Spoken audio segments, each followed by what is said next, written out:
Hi guys, I am Kate Swanson with Art Impressions. I'm Bonnie Krebs with Art Impressions and Watercolor Wednesdays.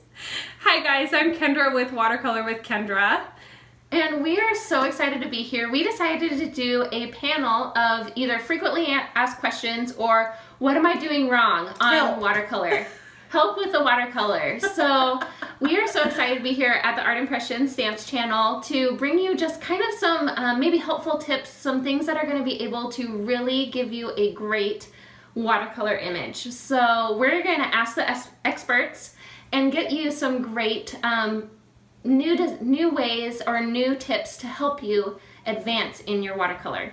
So we're going to be asking Bonnie some questions and Kendra is going to be helping us out, and so let's get started.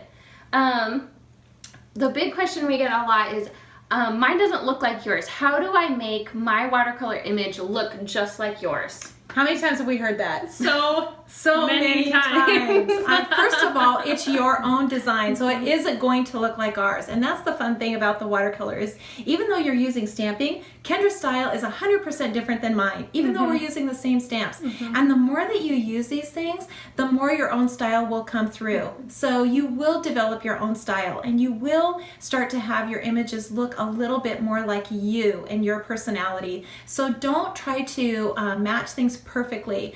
But what I want to say, first of all, if probably the most common thing, and Kendra, you can interject this too, but a lot of times it's the paper. I find that seems to be the most common thing. Yes. And I used to years ago say any watercolor paper is going to work, but really the paper makes a big difference. I think first of all, make sure that you are buying it in the fine arts section, not in the craft section. There's a lot of watercolor techniques out there in crafting, and I think some of it is textured cardstock. It's not really even watercolor paper. So that's probably the biggest thing, and we'll get into some other things later too. So I would say, first of all, check your paper. Make sure it's watercolor paper. We recommend Strathmore, 140-pound cold press. Yes. I like the Ranger. I love the Ranger paper. It's so beautiful. It's that really brilliant white, and it's got textured on one side, and then the other side is almost like a hot press, smooth side. Yeah, so I really like that too. For bright white, Ranger. For ivory colored, Strathmore. It's perfect. So the next question is, my image looks flat. My image doesn't look three-dimensional. I think that's probably the second most common question. We're just kind of going through the line here. Make sure you are stamping it in a repeat. So remember to count 1, 2, 3, 4, 5. Make sure that you are stamping it over the top of each other. And I think explaining it is one thing, showing it is another. So let's go to the clip and I'll show you exactly what I mean. Here's the most common reason that your foliage is not looking three-dimensional. It really has everything to do with the way that you stamp it. You want to ink the image, and let me show you what not to do. So we don't want to ink the image and just mash it into the paper and create a really, really dark image, and then ink it again and do the same. We get too uniform of an image, and we don't get that light to dark that we need for the watercolor look. So this is not going to work. This is going to make your image look flat, and this is going to do the opposite of what we're looking for. Here's the other thing. Maybe you are stamping it 5 times. Maybe you are stamping it in the repeat, but not like this. Not in a row, not next to each other. Not like that. You want to be sure and sort of stamp it over the top. So fan it. Stamp it, turn. See how this is connected here? Turn again.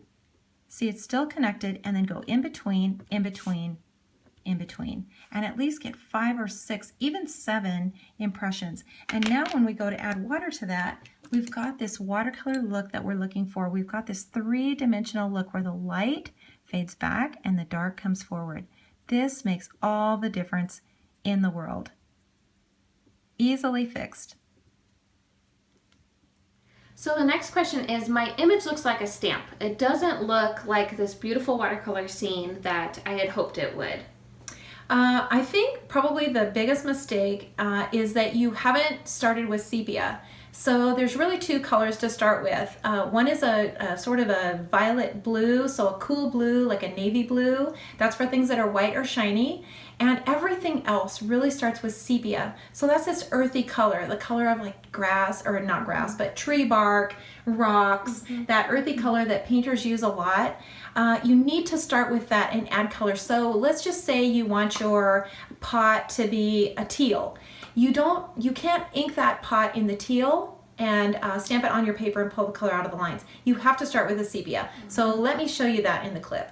Here's the most common reason why your image is looking flat. Most of the time it's because you haven't left a highlight in the center. When a container is round, you have to leave this highlight in here to show that it's round. And the other thing is the horizontal lines are there for the integrity of the image. You can't cross over those lines. And you can see what happened with this image. When I crossed over these lines and brushed that color over the tops of these lines, I've lost this and I've made the image look flat.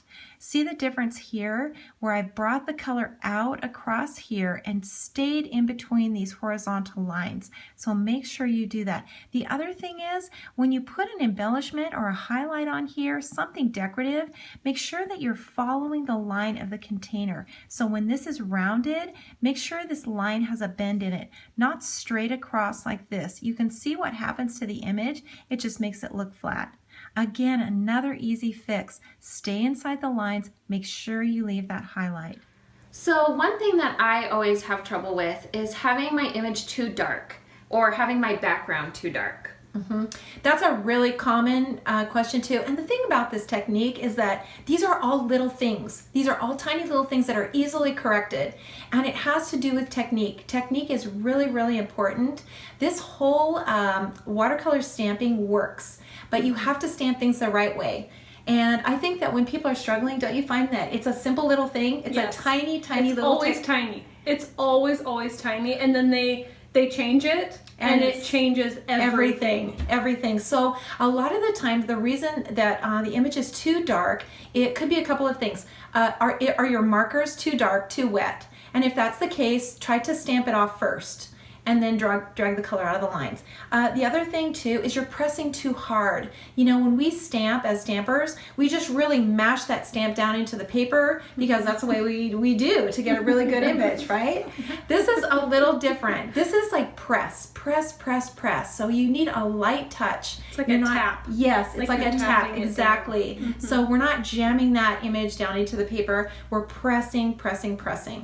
So let me show you that too. Here's the reason that your image is looking too dark. This is the most common reason that your image is looking too dark.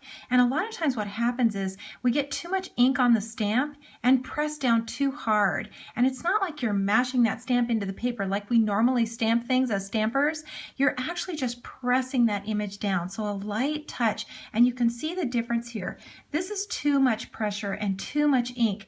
And when you start to pull that color out of the lines, it's just too much pigment in here. It's hard to keep the highlight in the container and it just becomes too dark. So this is what we're looking for, and you can see the difference between this image and this image. This is too dark with too much ink, stamped too hard. This is a light pressed image, and practice this because it makes a big difference as how your final image turns out. This is what we're looking for. It's not too much ink when you're pulling it out of the lines, and it's got that soft look, easy to keep the highlight in there. Simple fix. Here's the biggest reason that your background is too dark. When you do the background, you're actually just touching the line of the stamp. So you're touching a little bit of this color, and you're taking that color that's bled out and you're softening that color and dragging it out. So let me show you that again. You're touching the side and just dragging that color out. So the difference is that you don't want to just brush along the side like this. You don't want to brush along like this because you're going to get too much color out of the lines. This is too much, and what happens is this makes your image look flat. Because this color and this color now, the background and the color on your image is the same, and that's going to make it look dark. And what we're trying to do is show this background to give us more dimension. And actually, what we're doing here is creating the opposite effect. So we want to drag a little bit out and just spread that color out. So touch the line and take that color and spread it out. And just do a little bit of this here and there. That will keep your background light and give us that three-dimensional look that we're going for. You can see the difference. So next question is, what if I get too much color? That's really easy to fix. Sometimes you can end up with mud if your marker is too wet or too dark. Some of the colors have a lot of pigment in them. So what you want to do is when you're stamping, especially your flowers and foliage, wash your brush off. So you're going to stamp that image, you're gonna dab it to soften the lines, and if you notice that it's getting too dark, take your brush, wash it off, and pinch it off again. So let me show you exactly what I mean by that. Here's what to do if you notice that you're getting too much pigment into your image. Maybe the color that you've chosen is really dark, has a lot of color to it and a lot of pigment to it. And when you go to stamp it on here, you notice that the color is really pretty dark, especially if you're doing it in a large area. So for example, these little flowers that I put into this container. So when I dip my brush and I go to add the water here, and you can see that this color is getting really dark, make sure that you're leaving those white spaces. So don't color in everything solid. And dip your brush off often then. Dip your brush, clean it off, pinch it off again, and start again. And that will clean off your brush and take away some of this pigment. We don't want anything too dark. We want to see the integrity of the image, but we don't want to have a big blob either.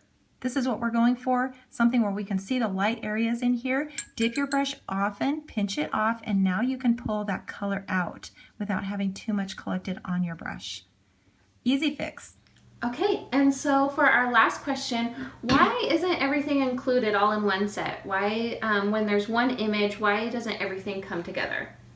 Oh my word, how many times have I been asked that? Oh. A million times, huh? Probably 50 times a day. Yes. And here's the reason why. And it's legit. It is a legitimate question. So here's a perfect example. This is one of our newest releases, this little cart.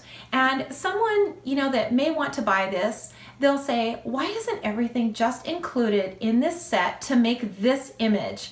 And it is a legitimate question. But the reason that we don't do that is because we are building a collection. And a lot of these things are common stamps that are in every single set. So we start out with these two sort of like staples. I call them staples. I call them foundational sets. Foundational, common stamps, things that would be repeated over and over and over again. And you only need two sizes of grasses. The foliage set comes with two sizes of grasses, a small and a large. That's really all you need. And if they weren't included in the very beginning, they would be in every set. So we give you new things. We give you new elements, and you're building a collection. The little accessories. The little accessories, yeah, exactly. You get more long stems, you get more filler flowers, you get more vines, you get more and more things that go with your collection. So starting with these two to begin with, now you're set, and now you can do any project that we have and go on from there. Every new project that we bring in is going to come back to these sets. So that's the biggest reason why we don't include it. It would be duplicated over and over, and pretty soon you would have 46 grasses. Yeah, that'd be a lot. That would be a lot. Way too many. We'd rather give you something new and different. So hopefully that answers that. Yeah, that's perfect. So thank you guys so much for watching this video on the Art Impressions YouTube channel. If you like it, give it a thumbs up. If you're looking for any of the products that Bonnie used in this video, the links are down in the description. And now we are going to send you over to Watercolor with Kendra. So click on the link, make sure to hop over there. She is going to have some frequently asked questions on her channel as well. Make sure to subscribe to our channel, subscribe to hers, to get all of your fun watercolor videos. Thanks for watching. Bye-bye. Bye.